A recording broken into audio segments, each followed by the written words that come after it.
Padmini Vidya helps us flower from within and combines two different aspects, spiritual life and material life. People, most of the time, they grow materially, they grow financially, but they cannot grow spiritually. Or the people, those who grow spiritually, they think growing material is different. The BodhMarga believes whoever comes in this world comes with the resources in full abundance. So the Padmini Vidya says everyone is provided with 9 kind of funds, Navanidhi. And these nidhis are Tamasic, Rajasic and Sattvic.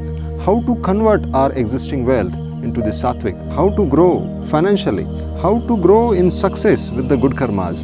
This is the main purpose of the Padmini Vidya.